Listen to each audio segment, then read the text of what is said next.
నమస్కారం. ఈరోజు on the వేలో నేను వస్తుండగా మా అన్నగారు రెడ్డి సుబ్రహ్మణ్యం గారిని ఒకసారి కలిసి వెళ్ళాలి, వారి ఆశీస్సులు తీసుకోవాలనే కారణంతో వారిని వారి స్వగృహంలో కలవడానికి వచ్చానండి.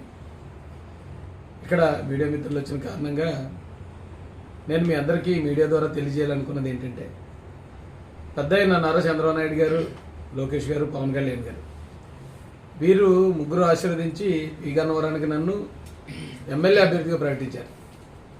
ఆ ప్రకటించిన దగ్గర నుంచి వైసీపీ వారు చేసిన కుట్రలు మీ అందరికీ తెలిసిందే.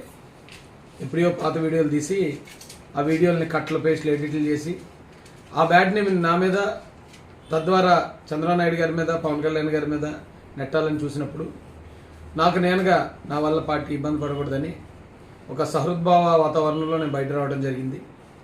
ఒకవేళ నేను నియోజకవర్గంలోనే ఉండుంటే ఒక నియోజకవర్గానికి పనిచేసి ఉండేవాడిని.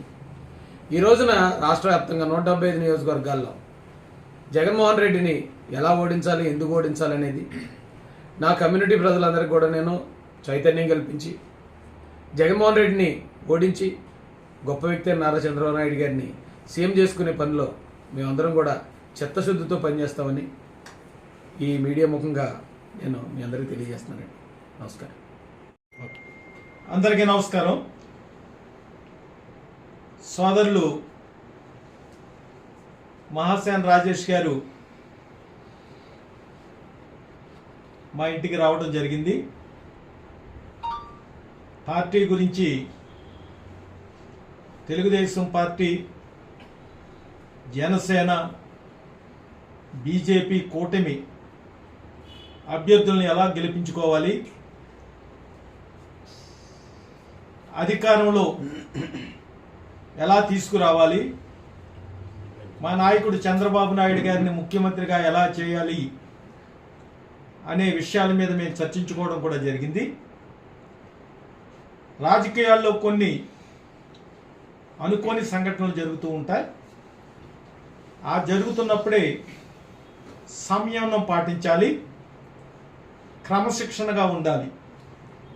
అదే రాజేష్ గారికి నాకు ఉన్నటువంటి వ్యక్తిత్వం. నేను కూడా కోరుకోలే, రాజేష్ గారు కూడా గన్నవరం టిక్కెట్ ఇవ్వాలని కోరుకోలే. చంద్రబాబు నాయుడు గారు టిక్కెట్ ఇచ్చాము అన్నారు. ఇప్పుడు అనుకోని పరిస్థితుల్లో జనసేన తీసుకున్నారు. ఆయన క్రమశిక్షణతో చంద్రబాబును ముఖ్యమంత్రిగా చేయటం కోసం ఒక మనిషిగా కొంత బాధ ఉన్నా అది దిగమింగుకుని పార్టీ అధికారంలోకి రావడం కోసం, కూటమిని అధికారంలో తీసుకురావడం కోసం మహాసేన రాజేష్ గారు ఎటువంటి కృషి చేయాలని అనుకుంటున్నారో అదే నేను కూడా అనుకుంటున్నాను. నేను తెలుగుదేశం పార్టీలో ఉమ్మడి రాష్ట్రంలో బీసీసీఎల్ అధ్యక్షుడిగా పనిచేశాను, ప్రధాన కార్యదర్శిగా పనిచేశాను. లోకేష్ గారితో కలిసి శాసన మండలిలో పనిచేశాను. ఆ శాసన మండలికి డిప్యూటీ చైర్మన్గా పనిచేసినటువంటి అనుభవం నాకుంది.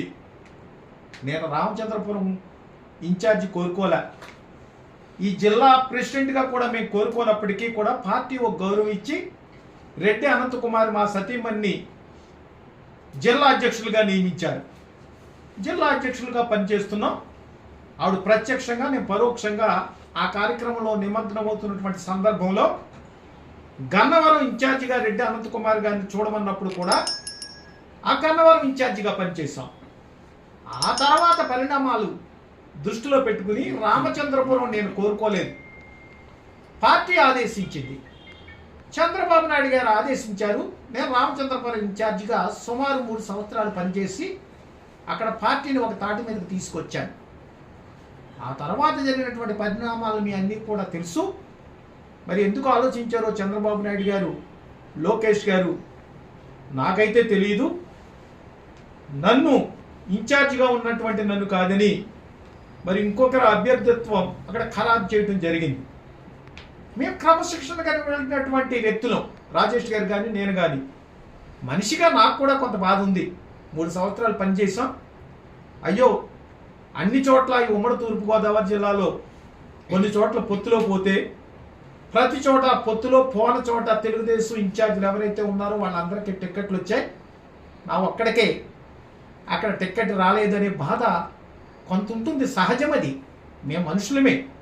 కానీ ఆ బాధను పక్కకు పెట్టి మరి పెద్ద ఆయన మరి చంద్రబాబు నాయుడు గారు ఎటువంటి సందర్భంలో ఆ నిర్ణయం తీసుకున్నారో మరి వారికే వదిలిపెట్టి లోకేష్ గారు మరి ఎందుకు నిర్ణయం తీసుకున్నారో లోకేష్ గారు కూడా మరి తెలుసు. కాబట్టి వారి నాయకత్వంలో ఇప్పుడు కూడా ఏ పని అప్పచెపితే ఆ పని చేయడానికి రాజేష్ గారి లాగే నేను కూడా ఆలోచిస్తున్నాను. నేను కూడా మరి ఆయన గన్నవరానికి పరిమితం అయి ఉండేవారు, ఇప్పుడు రామచంద్రపురానికే పరిమితమై అక్కడే సేవలు అందించేవాడిని.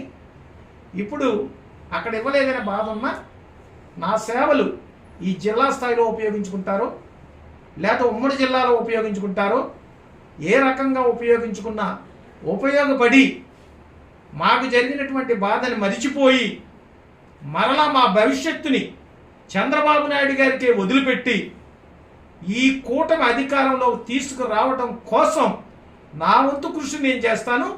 అలాగే రాజేష్ గారి కృషి కూడా రాజేష్ గారు చేస్తారు. పార్టీ ఆదేశిస్తే ఇద్దరూ కలిసి ఈ కూటమి అధికారంలో తీసుకురావడం కోసం కూడా మా వంతు సహకారాన్ని మేమిద్దరం కూడా కలిసి ఇవ్వడానికి పార్టీ నిర్ణయానికి కట్టుబడి ఉంటామని మేము మనవి చేస్తున్నాం.